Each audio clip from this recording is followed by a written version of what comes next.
So all the apartments will also come with their own washing machine and clothes dryer.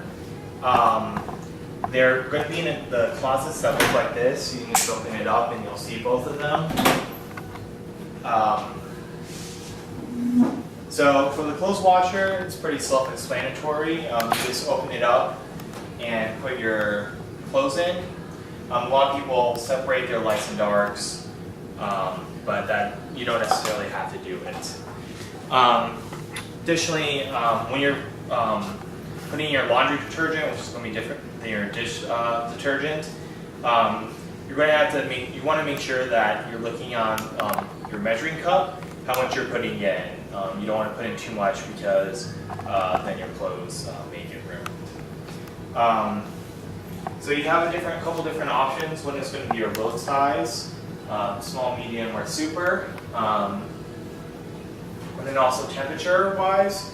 A lot of times clothes will say what temperature to wash them at, but in general you can just pick warm and your clothes will be fine.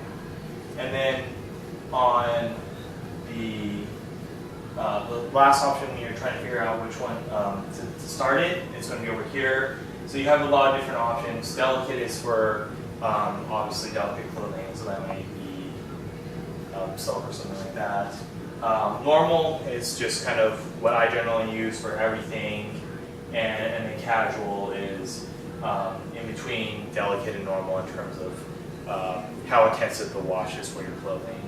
So all you're going to do is press it, you're just going to turn it like this to whatever you decide, and then pull out on this tab, and it will begin washing your clothes. And then after your clothes are washed, you don't want to leave them in here too long, because then they'll get kind of musky and not very, it won't be wearable even if you dry them. So obviously you're just going to put them into the dryer. Again, you have a couple different options in terms of what to pick when you're drying. You have automatic dry, which is usually your best option, and you have a couple different options, the best being energy preferred. And then you have automatic dry, which is higher heat, and then time dry, which is also high heat. And then this last option, fluff air, really won't dry your clothes. After you